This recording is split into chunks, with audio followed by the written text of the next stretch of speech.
Well, greetings there, friend. I hope you're doing well today. Not sure when you're going to see this, but I got a question.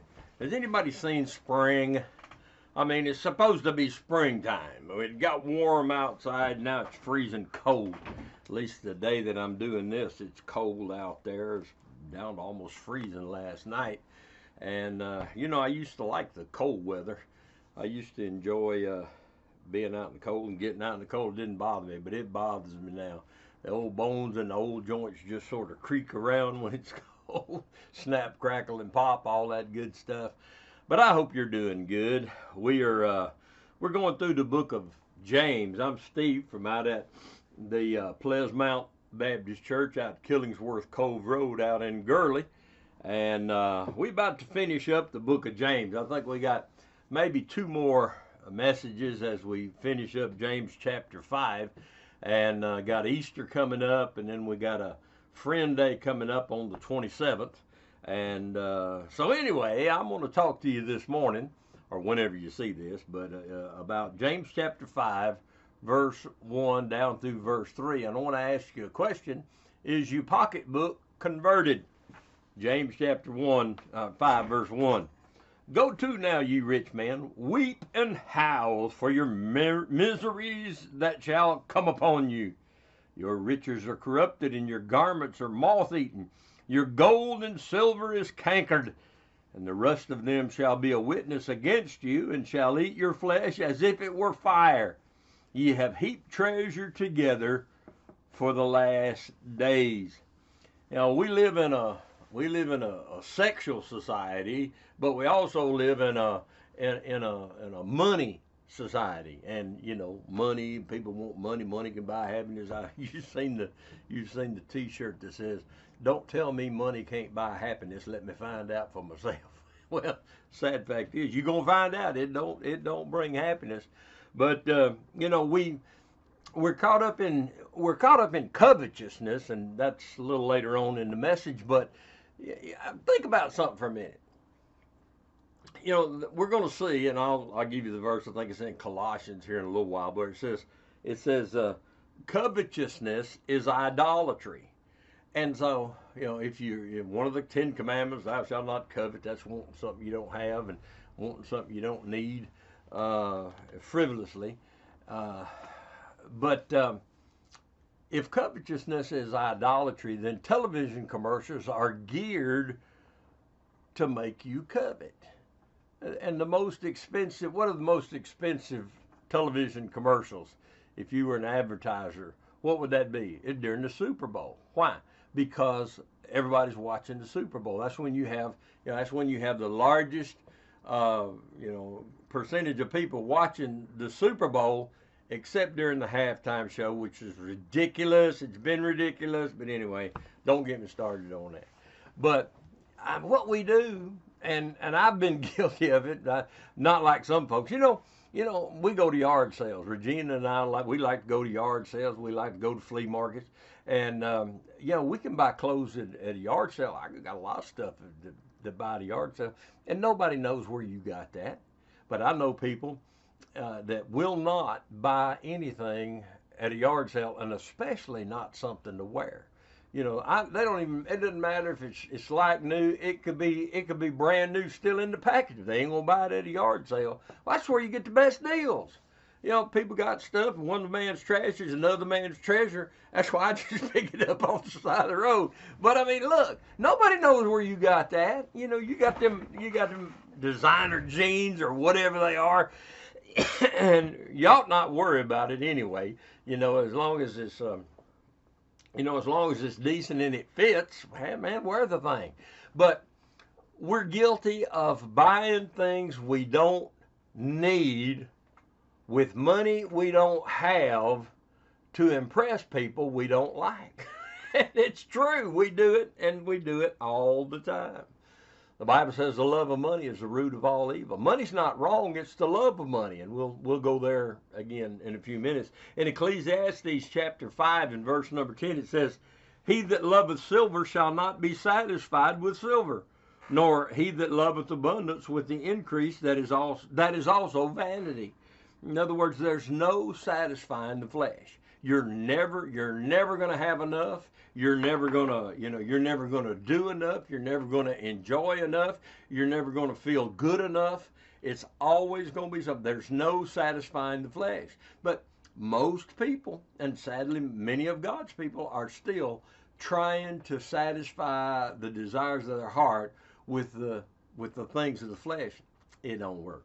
So, looking in James chapter 5, let's just think about money. Let's think about wealth. Let's think about finances. And I want you to consider, first of all, the worthlessness of stagnant wealth. It's money that's just sitting there. James chapter 5, verse 1. Go to now, you rich man, weep and howl for your miseries that shall come upon you. Your riches are corrupted, and your garments are moth-eaten. Your gold and silver is cankered, and the rust of them shall be a witness against you. Ye shall eat your flesh, and shall eat your flesh as it were fire. Ye have heaped treasure together for the last days. Now, they're collecting money, and they're collecting material, and they're collecting stuff, not because they need it, but because they just want it. They're trying to fulfill the desires of their heart. It's not money, or it's not money that's working. It's not money that's doing anything. It's just sitting there. It's sitting there idling, maybe collecting a little bit of interest in a checking account or a saving account. But basically, here's somebody whose goal in life is more money. I need more money. I got to have more money, and there's nothing wrong with being rich. It's not wrong to have money, but money can be dangerous.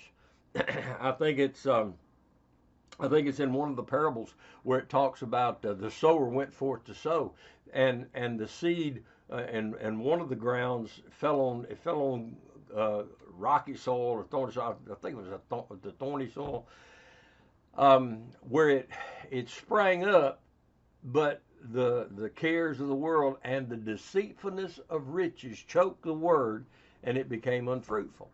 And money is deceitful because we think if I got a lot of it, I'll be happy. And of course, as a child, we was raised up that way.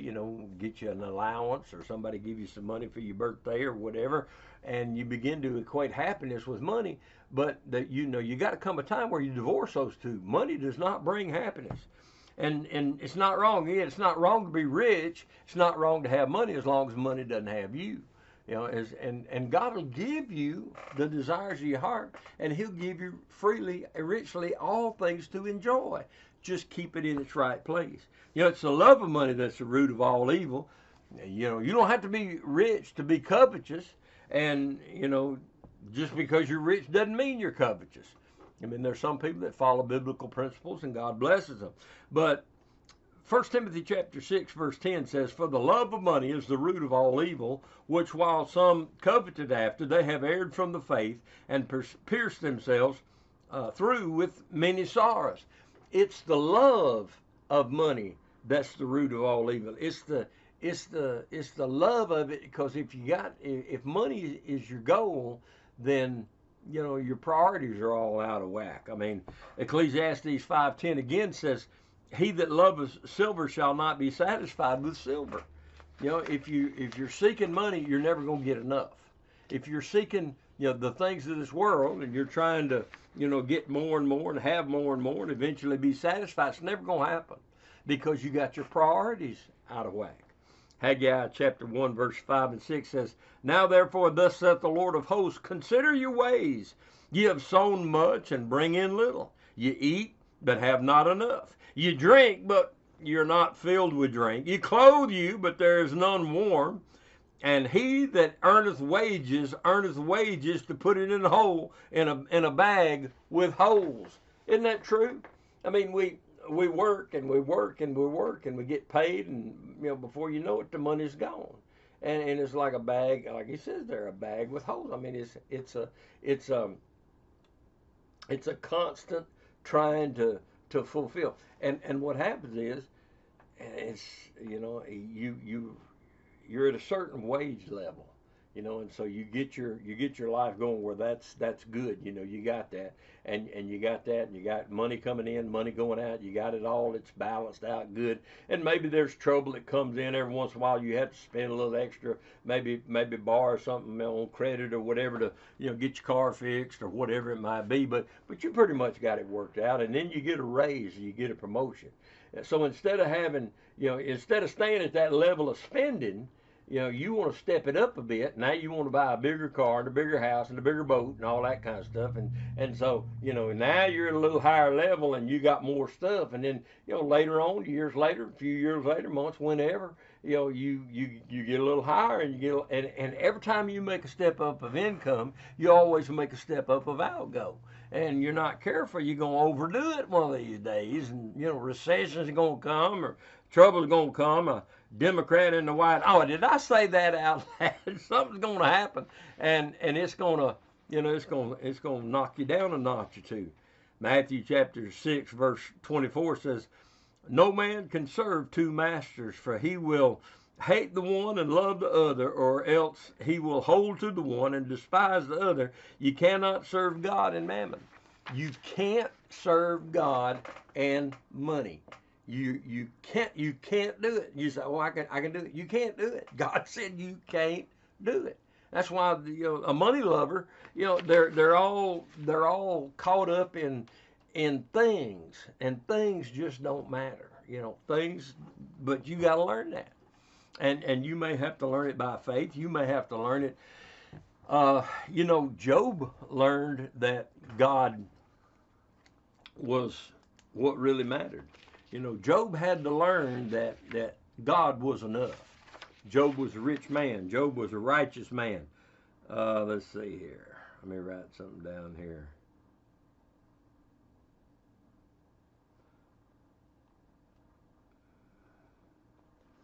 Job was a rich man, and he was probably the richest man on the earth in his time. But there was a battle going on behind the scenes, and the story how that Satan came and accused Job before God, and God allowed Satan to come and take his stuff, take his goods, take his riches, take his family, take his health. He lost everything. But he said, "Though he slay me, yet will I trust him." He said, you can take everything away from me you want to, but I've still got my relationship with God. God's still first in my life. And in the Old Testament, listen, in the Old Testament economy, this is just a sidelight here. In the Old Testament economy and the Old Testament promises, if you lived right, you got rich. Okay, if you lived right, then God was going to bless you physically. You're going to have cattle and all kinds of stuff. Your business is going to prosper and all that kind of stuff. But when Jesus comes along in the New Testament, that principle no longer applies, because now it's your relationship with God is most important, and it's a spiritual relationship. And now, if you're right with God, that doesn't necessarily mean you're going to be rich. I know you got people that are telling you that, the prosperity gospel and all that kind of stuff. And the principles of putting God first and God blessing you are still true. I'm not saying they're not in effect for us, but just because you're living for the Lord doesn't mean you're going to be rich in this day and time. In fact, you remember when Jesus, I think a rich man came to him, and hold on a second, let me look up something. Hang on just a minute. I just have to look something up right quick. When Jesus said it's easier for a camel to go through the eye of a needle than a rich man to enter heaven, what did the disciples say? Well, that shocked them. They said, "Well, then who can be saved?" Because their attitude was, if you were rich, you were right. And that was the promise of the Old Testament, that if your barns will be overflowing, God will take care of you, and their presses burst forth with new wine, everything was going to be great. And so, when Jesus said it's harder for a rich man to get to heaven than a camel to go through the eye of a needle, they thought, well, that flies against everything we've ever heard. But we get caught up in it. we today, 2025, we get caught up in it. And, we got the idea that, if I live right and do right, God's going to bless me physically. God's going to bless me financially. He may well do it, but he may not. And so you still got to put him first. You still got to keep him first because he's going to take care of you. It's what I said a while back. We want that big amount of money in the bank. We want a reserve to rely or to rest on.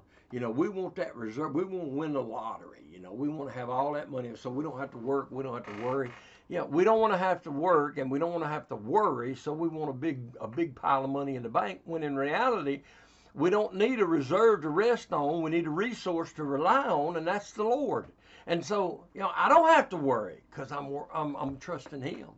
I'm working for Him. I'm letting Him take care of me. But money is not the end. Money is a means to the end. If you're seeking money and fame and finance and fortune, then everything in your life is going to be useless and vain. Your attitude is going to be short-sighted and selfish. If everything you do is governed by how it's going to benefit you, then your heart attitude is not right. A money lover can't see past his wallet and his bank account, and that's the reason he does what he does. But look, again, it's not wrong to be wealthy. It's not wrong to have a lot of money. It's not wrong to be comfortable, and it's not wrong to have extra. It's just that you got to keep God first. Abraham was a wealthy man. He was blessed by God spiritually and materially. It says in Genesis chapter 13 verse 2 that Abraham was rich. King David was a wealthy man. He was a godly man. He was a man after God's own heart. Yet 1 Chronicles chapter 29 verse 28 says, when he died, he was full of days and riches. There's nothing wrong with being rich. Joseph of Arimathea was a rich man. He's the fellow that let Jesus use his borrowed the tomb that he had. They say that Mary, Martha, and Lazarus were rich. Barnabas, in the book of Acts, said he was reported to be a rich man. And of course, Job was a rich man. The Bible doesn't condemn wealth. In fact, the Bible says in Deuteronomy chapter 8, verse number 18, He giveth the power to get wealth. But money that is loved simply for the sake of being money is wrong. It's wrong to have that attitude toward money. Nothing wrong with having a lot of money. Nothing wrong with enjoying the money that God gives you. But Jesus is condemning a wrong attitude toward money. The attitude, and I say it often about, the attitude is get all you can all you get, and sit on the lid. Keep it for yourself. And, you've got to learn to give. And it's a Bible principle. The world's idea is, I'm going to get it, hold on to it, invest it, build it up, and enjoy it. And God's attitude is, Luke chapter 6, verse 38. Luke 6:38 says, give and it shall be given unto you. That's God's idea. That's God's way of doing it. The world's idea is get and keep, and God's idea is give and you'll get. And so, you got to learn that God will answer your prayer and do what He said. Luke chapter 12, verse number 15, and He said unto them, take heed and beware of covetousness, for a man's life consisteth not in the abundance of the things which he possesses. We want to, I've seen the bumper sticker, and maybe you've seen it too, where it says, let's see, how does it go there? He that dies with the most toys wins. Well, no, he that dies with the most toys is still dead. And you're not going to enjoy those things later on. But look, you don't have to be rich to be covetous. You can be dirt poor and be covetous. You can live in a poor neighborhood in an old raggedy house and still be covetous. You know, we got the idea that, well, all these rich people are covetous. That's not necessarily so, and that poor folks are not covetous. Well, they may be just as. I mean, your house may be falling down. You can still be covetous, like that old house that old house that's raggedy and falling in. The only thing that keeps that house from falling down is the termites are holding hands. you in bad shape. Then don't have it exterminated. Colossians chapter 3 verse 5 says, mortify therefore your members which are upon the earth, fornication, uncleanness, inordinate affection, evil concupiscence, and covetousness, again, which is idolatry. So God says covetousness is idolatry. One of the 10 commandments is, thou shalt have no other gods before me. And so whatever we put before God in our priorities, that's our God. It's an idol. God doesn't want treasures heaped up in the bank simply for the sake of heaping treasures up in the bank. He wants you to spread it out. Now again, the Bible says don't be slothful in business. Don't go out and waste your money, and don't go out and give all your money away. You're the husband, you're the breadwinner, or whatever. You're out there and you think, well, I'm just gonna give this all away. Well, you better be careful. You got a family. He that provideth not for his own is worse than an infidel. You got responsibilities, but be careful with what you do with your finances. And the Lord wants his wealth to be circulated. Again, James chapter 5 and verse number 3 says, your gold and silver is cankered, and the rust of them shall be a witness against you. And when it gets rusty, it's rusty because you're not using it. It's rusty because it's just sitting there. Don't let your treasure rust. Do something with it. Invest it, and give it to a missionary. Do something with it. Unused treasure is going to be a rusty witness against you. It's like the fellow with the talents. You remember the story about the household, the husbandman. He's going to a far country for a while, and he's leaving, and so he calls one fella in and says, here, I'm going to give you 5 talents, and you do what you can with those, and I'll be back. I'll collect my investment. And so he goes his way, and then he gives another guy 2 talents and says the same thing. I'm going to go away for a while, but I want you to take that and invest it, and I'll come back and get it. Okay. And he gives one guy 1 talent. So when he comes back, the guy with 5 gives 5 more. That's 100%. And the guy with 2 gives 2 more. That's 100%. But the guy with the 1 talent was afraid, and he hid his, and he didn't do anything with it, and he was condemned for it. It's unused wealth. And, God gives you some stuff. He gives you talent and abilities. And I'm talking about money. But, it could be your time. It could be your talent. It could be your ability. Some of y'all could be a great Sunday school teacher or preacher. Something you could do. But you're not doing anything with it because your priorities are messed up. It's not necessarily restricted to money. The principle applies in every area of our life. We may have a wealth of knowledge or ability or talent, Bible knowledge, something. But, don't hoard it for yourself. Spread it out, let it go, let it go. If you're not giving all you have to the Lord, you're doing just what any covetous man could do. If you're not doing anything for the Lord, look, you're not doing anything more than an unsaved person can do. What good are you? What good is it that you've been here? Is there somebody that's on their way to heaven because of you? Is there somebody that's been encouraged because of your witness? Is there somebody that's been lifted up because of, a word of faith that you spoke, a word fitly spoken in a time of need? We need to put all of our resources into circulation for the Lord. And, like the fellow with the 1 talent, he said, I was afraid. I was afraid to invest it. Well, you got talent, you got ability, you've got things you could do, but you're afraid to do it. And one of the main things is, you're afraid to do is get up in front of folks and talk. And I understand that, but you got to get over that. God made you for a reason. You're here for a purpose, and you've got abilities that you're afraid to use because you're caught in your comfort zone. And look, you're never going to make progress until you decide to get out of your comfort zone.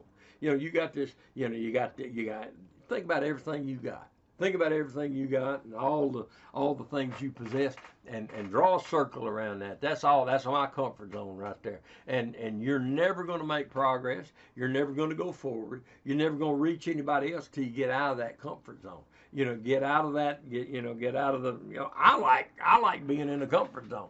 I mean, I like being, that's what I like. It's what I like. I know I like it, and ain't no sense changing. But Regina's kind of brought me along, introduced me to, fried mushrooms and shrimp and things that I just didn't bother eating before, and yet we get in our comfort zone and we just enjoy being in the comfort zone. Well, that's why a lot of churches are dead, because people are caught up in their comfort zone. They're not friendly. You say, "Oh, I'm friendly." I just asked, you ask those people on my pew, I am friendly. Yeah, you're friendly to the people on your pew. That's your comfort zone. But when a visitor comes in, you don't go talk to them. You don't go out of your way to make somebody else feel welcome. You're stuck up in your comfort zone. And you're caught up in, I got my little circle of friends, us four and no more, and that's all you care about. Well, you got talent and ability that you could use for the Lord if you just decide to use it. So, when I talk about the stagnation of wasted wealth or stagnant wealth, it's not just money, but it's your talents and ability. All right, think about verse number 4, the wickedness of sinful wealth. In verse number 4 it says, "Behold, the hire of the laborers who have reaped down your fields, which is of you kept back by fraud, crieth, and the cries of them which have reaped are entered into the ears of the Lord of Sabaoth. Ye have lived in pleasure on the earth. Ye have been wanton. Ye have nourished your hearts as in the day of slaughter. Ye have condemned and killed the just, and he doth not resist you." Now here James is talking about getting wealth the wrong way, being dishonest. People who use their wealth and their position to oppress the poor. When you love money more than you love God, then you're going to be tempted to get it the wrong way, in a dishonest way. You may be tempted to be dishonest and hurt people to get what you want. And God is on the side of those that are oppressed. There were no labor laws back in those days, in the biblical days. There were, you didn't have no union rep that you could run to and complain, and file a grievance. A dishonest employer could take advantage of the poor laborer. That's what he's talking about there. He said, y'all are just running roughshod over the people that work for you. And, I don't know. I look back at, like my grandmother worked at, she was a social worker for Avondale Mills down in Birmingham. And she lived in the community building, that big old huge 2-story building. It had a library downstairs, had a big industrial kitchen downstairs, had a banquet room downstairs, a wedding room downstairs, and a swimming pool in the back half of the building. I mean, inside, an indoor swimming pool. And that thing was built back in the 20s, I think. And then you went upstairs, and my grandmother lived in the back half, and the front half was an auditorium. Had a stage and all this kind of stuff. And then across the street and the blocks across, you had the mill village. And people lived in the mill village and just walked to the mill right behind the community building. And and look back at things like that back then, and at least in that situation, she knew the Comers. And I met the Comers years ago. I was just a kid, B.B. Comer and them. And they owned Avondale Mills. But, it's kind of like they took care of their employees. Now, I don't know anything about it. I'm just telling you what it seemed like to me. And it seemed like looking back at it.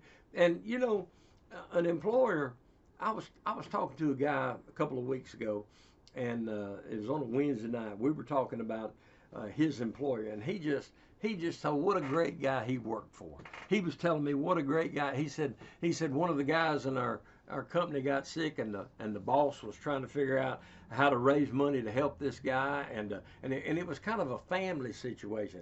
And having a situation like that, a work situation like that, is good if you got good relationships. Now, I don't know when it happened, and I don't know where it happened, and I don't know how it happened, but now you got, and I think the unions had a lot to do with it. And I think, now let me say this, and I didn't mean to get off on all this.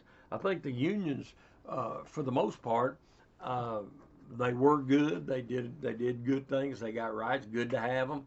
But for crying out loud, are you guys ever happy? Are y'all ever satisfied? I mean, they're always seem like they're always fussing about something, and it's, they you can get together and you can say we ain't gonna work, and one guy said, well, I need to work. Well, you can't work, because you're in the union, and so you got an adversarial attitude between the owners and the workers. But man, wouldn't it be great that y'all work together and that the workers could trust the owners, and that they looked out for their best. And if they go by the Bible and do Bible principles, live by Bible principles, those things would work out and it'd be good. In fact, Ephesians chapter 6 covers many of our relationships and tells us how to behave. It says, children, obey your parents in the Lord, for this is right. Honor your father and your mother. It talks about children. It says, and you fathers, provoke not your children to wrath, but bring them up in the nurture and admonition of the Lord. And it says, servants, be obedient to them which are your masters, according to the flesh, and with fear and trembling, and singleness of your heart as unto Christ, not with eye service as men pleasers. Now, what's a men pleaser? That's when you're only working when the boss is looking. Here goes the boss, look busy. Knowing whatsoever thing a man doeth, the same shall he receive of the Lord, whether he be bond or free. And ye masters, do the same things unto them, forbearing, fretting, knowing that your master also is in heaven, neither is there respect of person with him. So verse 8 says, knowing, he talking about masters, and he says, knowing that whatsoever good thing any man doeth, the same shall he receive of the Lord, whether he be bond or free. And that's the law of sowing and reaping. That's the law of sowing and reaping in effect right there in the job situation. He says, whatever good you do is going to come back to you. If you do good, anything and everything's going to be rewarded, but especially the good. And so, the great motivator to do good is the fact that it's going to come back to you. If you go through life with the mully grubs and always being negative and always sowing negative seed, negative thought, negative words, negative actions, you know what you're going to get back? A bunch of negative.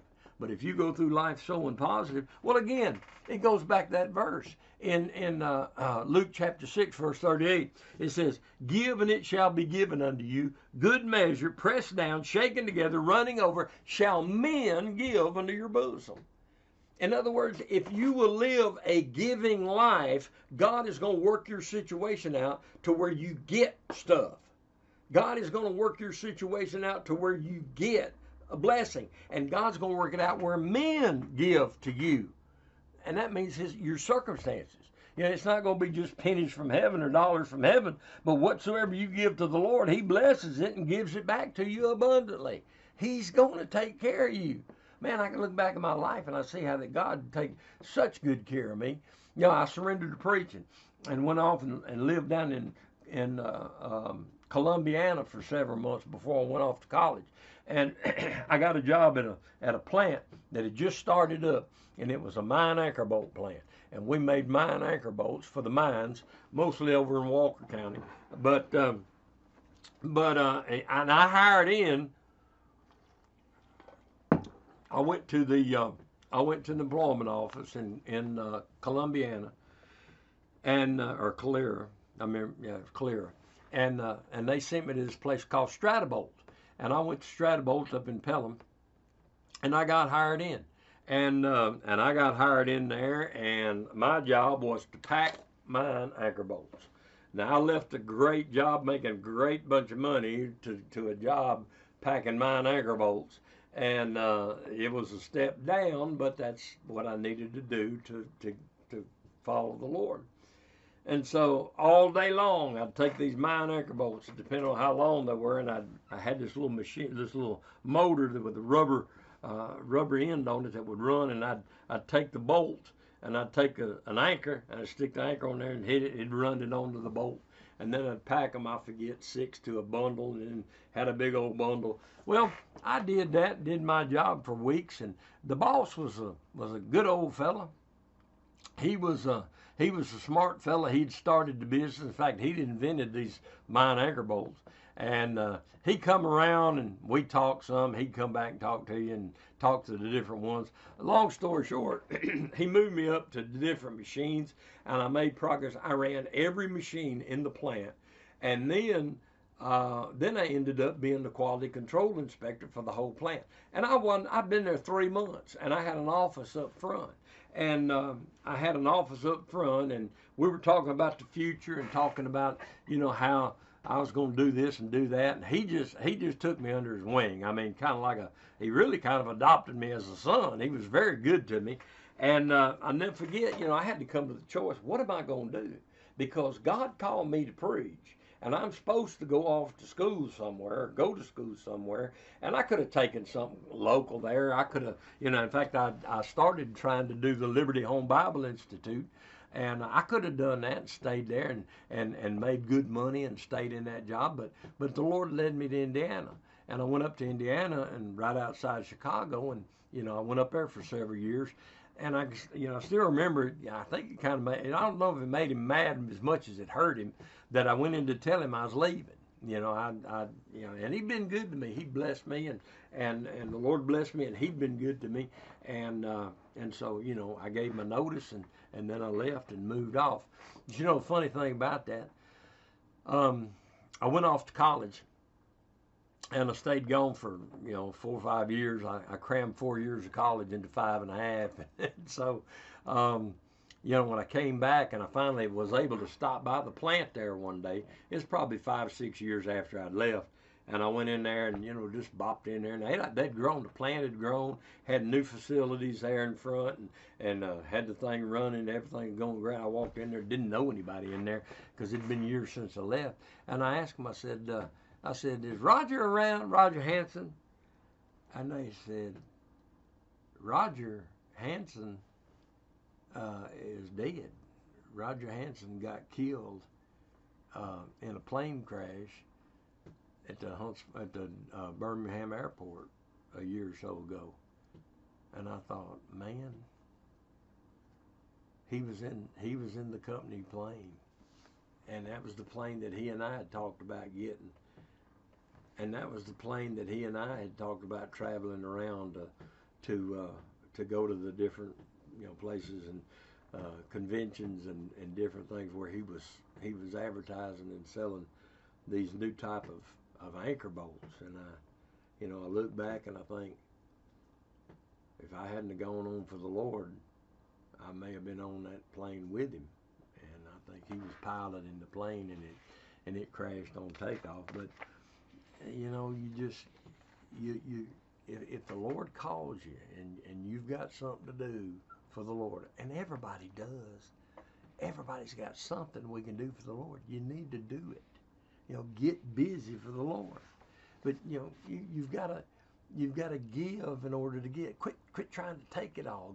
Give to get. It's like, you remember I told you the story about a pump.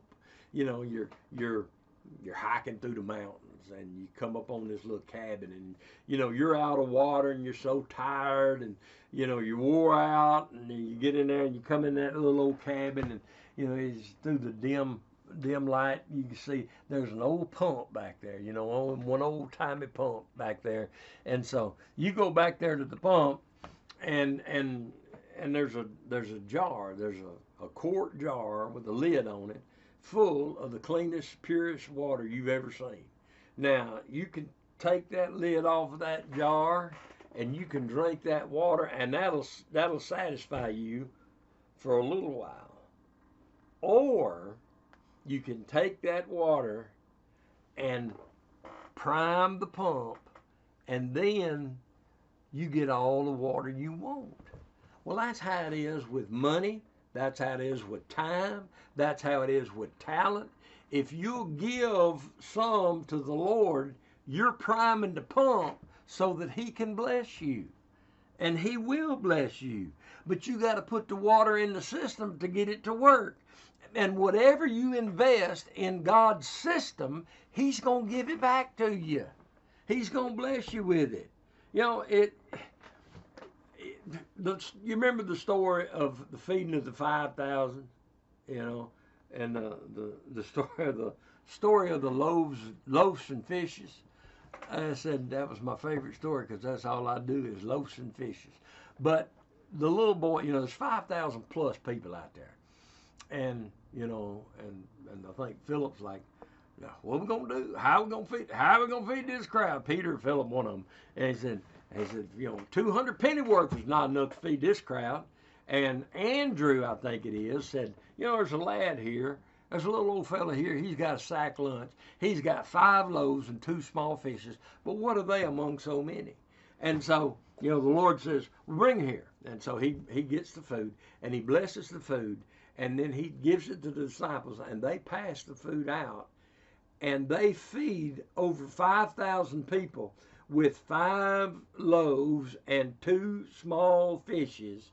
But then, when it's over, and the disciples go back and start gathering up the leftovers, they have 12 baskets full. They started off with 5 loaves and 2 fishes, and when it was over and everybody had eaten as much as they wanted, then they had 12 baskets left over. Now, somebody said, what happened to the 12 baskets? I don't know, but maybe that little boy took them home. You know, he gave his 5 loaves, he gave his little bit, he gave his all, he gave it to the Lord, and the Lord blessed it and gave it back to him. Doing good is a Christ-like attitude. Doing good is a Christ-like attribute, let me put it that way. Because the Bible says Jesus Christ went about doing good. Just do, I say it often, do what you can with what you got where you are. You know, getting wealth by ungodly means is wickedness. You know, if you use your position and your wealth to bully somebody else, you know, it's wrong, and God's going to take care of them people. But by the same token, not doing good with your wealth is sinful, and we'll answer for that too. But notice in verse 6, James says, he says in verse 6, he says, you have condemned and killed the just, and the just does not resist you. In other words, you got godly people who are oppressed and being put on, and they just trust the Lord. In other words, the Lord's going to take care of it. Vengeance is mine, saith the Lord. I will repay. You know, God's going to take care of you. If you're trusting God, you don't have to fight. You don't have to fuss. You don't. You know, so many times when I've gone to unlock vehicles, and I've unlocked vehicles and give the person their money back, plus gave them $20 for gas to go home, because I felt sorry for them, but I felt led to do it. And especially old Jessie. I don't know how Jessie's doing, but a young girl, I'm not going to tell you the story, I've told you before, but, you know, God's going to take care of you. You know, it comes to the point where, sometimes I just give them a card and say, look, when you finally figure out if you can pay me, just send me the money here, or call me, or send it here, do this, do that. But I was thinking about, you know, God's going to take care of it. He's going to if you give your life to Him and you live for Him, He's going to bless you. But if you give your life to Him and serve Him, He's also going to take up for you. Vengeance is mine, said the Lord, I will repay. I was thinking about this old boy years ago. And when I talk about doing lockouts, in case you don't know, I'm good friends with the guys at Blair & Sons Locksmith in Huntsville. Mr. Blair was my father-in-law. He passed away. We sold it to the guys that worked for him. There was a time when I lived at the locksmith shop, slept on the floor in the back there for about a year because I'd messed my life up, got away from the Lord. But when they leave, they put the phone on, call forwarding, and I unlock cars, you know. I got the kit to do it, and so I do that. And so one evening, some old boy called me from Alabama A&M. He was over by the gym at Alabama A&M, and he wanted me to come unlock his car. So I drove up there and called him, you know, met him out there, an old red Explorer with a coat hanger for a radio antenna. And so I unlocked his car. Seemed like a nice fella, you know, and I unlocked his car.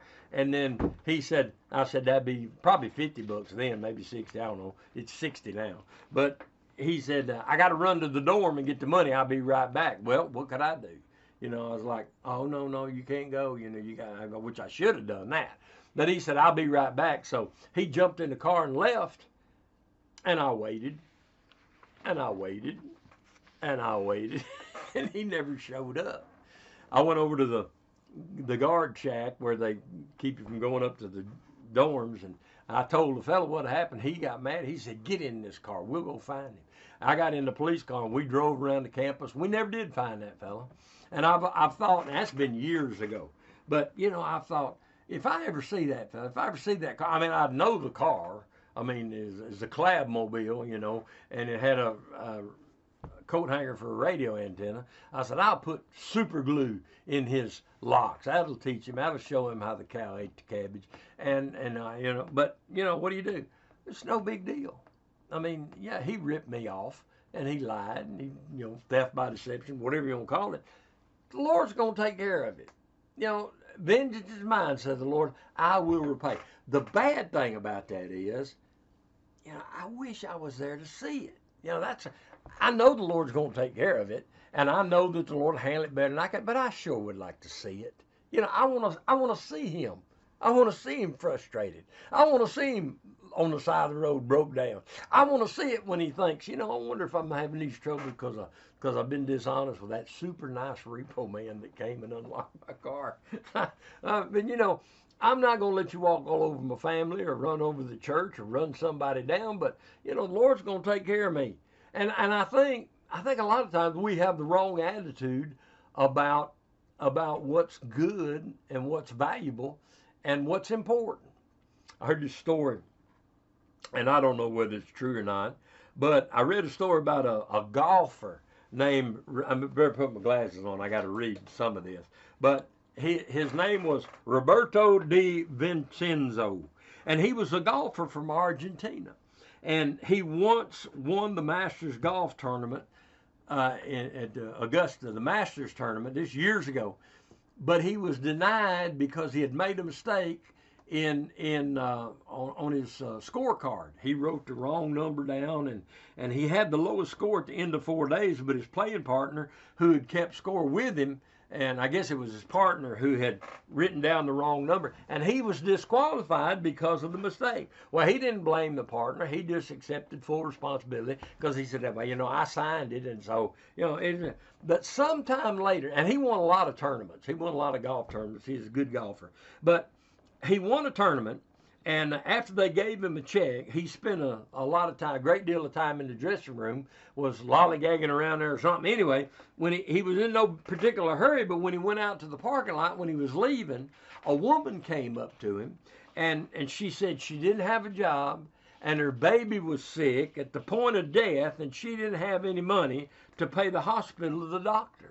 So Di Vincenzo, the golf pro, he just, you know, his heart was touched. And so he just took that check of his tournament winnings and he signed it over to that woman, gave it to her, and went on his way. Well, the next week or so after that, he was at a country club, and one of the PGA officials came up to him and told him, said, man, you've been ripped off. He said, that lady was a fraud. He said, that woman didn't have a baby. She's not even married. And Di Vincenzo said, you mean there's not a sick baby at all? And the official said, yeah, that's right. And Di Vincenzo said, you've just given me the best news I've heard all week. There ain't no sick baby. That's a good thing. That's what he wanted. But we've got the idea, well, I'm telling you what, don't you lie to me. Don't you rip me off. Don't that do it. Oh, no. Look, God's going to take care of you.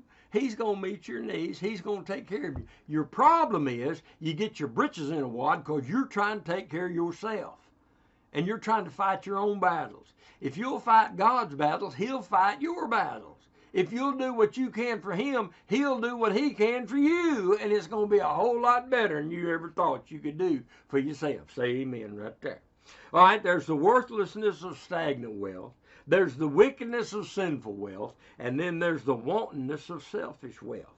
Verse 5 says, ye have lived in pleasure on the earth and been wanton. Ye have nourished your hearts as in the day of slaughter. To be wanton is to live in excess. It's to overindulge. It's to get all you can. It's not wrong to enjoy stuff. 1 Timothy chapter 6:17 says God's given us all things to enjoy, and you ought to enjoy life. you ought to enjoy living for the Lord. But wantonness is living in riotous excess. It's the prodigal son in the far country, wasting his substance on riotous living. You know, 1 Timothy chapter 6, chapter 5, verse 16 says, she that liveth in pleasure is dead while she lives. When the prodigal son came home and the daddy's rejoicing and throwing a party and having a great time because his son has come back, the older brother gets all upset. And he says, I ain't going in there and I ain't rejoicing. He said, you ain't never killed a calf for me and I've been faithful and I've stayed here. And the dad said, son, he said, it's a good thing for us to celebrate the return of your brother. He said, it was meet that we should make merry and be glad, for this thy brother was dead and is alive again and was lost and is found. Now, he wasn't physically dead, but he may as well have been dead because he was in a far country living for himself. And when you claim to be a Christian and you're saying, I'm saved and I'm on my way to heaven, but you got your value system in this world and you're living for yourself and you're wasting your substance on righteous living, you may as well be dead because you ain't doing anything for the Lord. Philippians chapter 3, verse 13 and 14 says, brethren, Paul's writing, he says, brethren, I count not myself to have apprehended, but this one thing I do, forgetting those things which are behind, and reaching forth unto those things which are before, I press toward the mark of the prize of the high calling of God in Christ Jesus.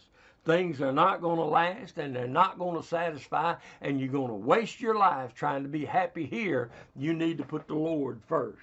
You cannot satisfy the desires of the flesh with things. In fact, you're never going to satisfy the desires of the flesh. So there's the worthlessness of stagnant wealth. There's the wickedness of sinful wealth. There's the wantonness of selfish wealth. And then the wisdom of sanctified wealth. There's going to be a day of reckoning. A day of reckoning is coming. James chapter 5 verse 1 says, go to now, ye rich man, weep and howl for your miseries that shall come upon you. James knew that miseries were going to come. He didn't know what they were, but he knew judgment was coming. For those folks in Jerusalem at that time, it happened in 70 A.D. About 10 years after James wrote this book, Titus and the Roman army came down there and surrounded the city and destroyed them all. And I got a little side note on that, but I'm not going to give you that for the sake of time. I need to wrap her up here in just a second. But he said, verse 3 said, your gold and silver is cankered, and the rust of them shall be a witness against you, and ye shall eat your flesh as it were fire, and ye have heaped treasure together for the last days. Rusty riches is going to step forward and condemn you because you left it sitting in the bank and didn't do anything with it. Have you ever thought about, every piece of money you got in your wallet, in your pocket, in your safe, every piece of money that a man owns, that a woman has, it's got a mouth on it somewhere. Every piece of money. So they say money talks. Yeah, I know. Mine says bye-bye. But money talks. Every piece of money you got has a mouth on it somewhere. Verse 4. Behold, the hire of the laborers who have reaped down your fields, which you have kept back by fraud, crieth, and the cries of them which have reaped are entered into the ears of the Lord of Sabaoth. The cheated crowd's going to condemn you one of these days, and vices are going to have voices one of these days. So yeah, there's a day of reward coming, or there's a day of reckoning coming, and there's a day of reward coming. Verse 7 says, be patient therefore, brethren, unto the coming of the Lord. Behold, the husbandman waiteth for the precious fruit of the earth, and hath long patience for it, until he receive the early and the latter rain. Be ye also patient, establish your hearts, for the coming of the Lord draweth nigh. Jesus is coming soon. He's coming back any day now, any time now. And we ought to be living our lives looking for him. And you know something? You read that passage, he mentions patience 3 times in that passage.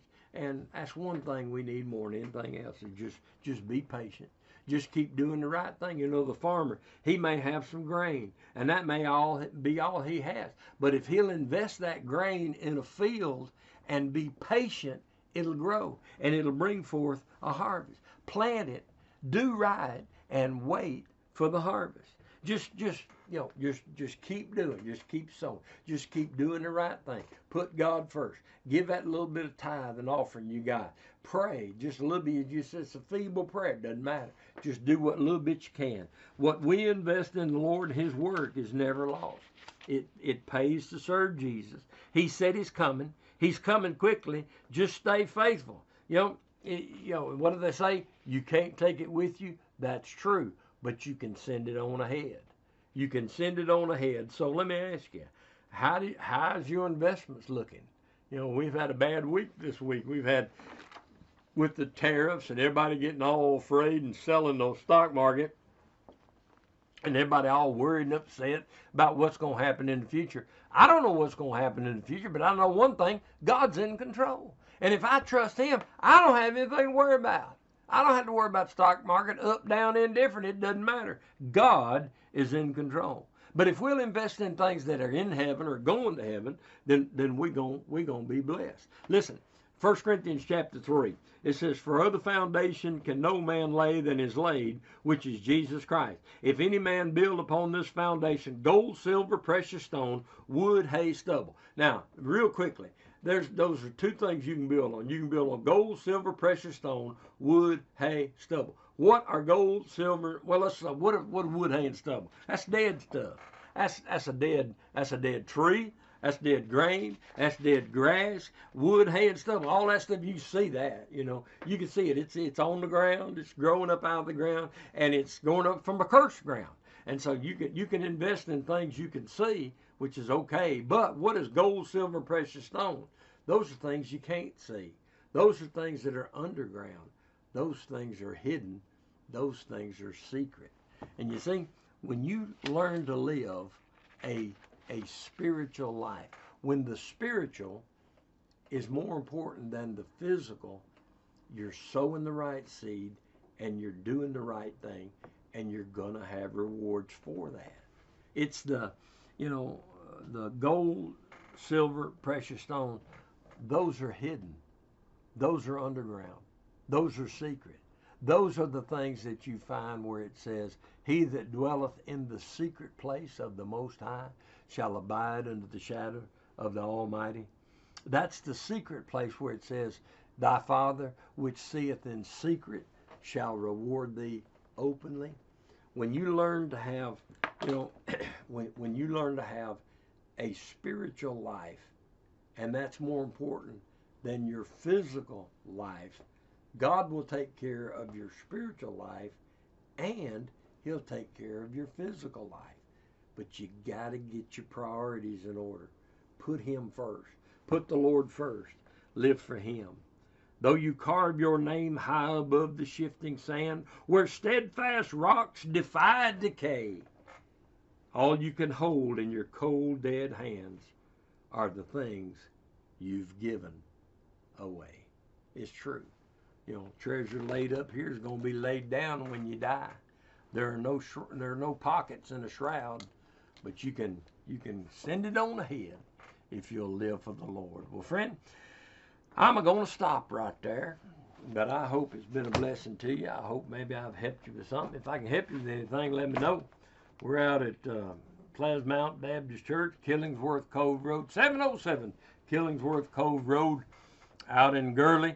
I'll meet out there at 11 o'clock on the 27th of this month.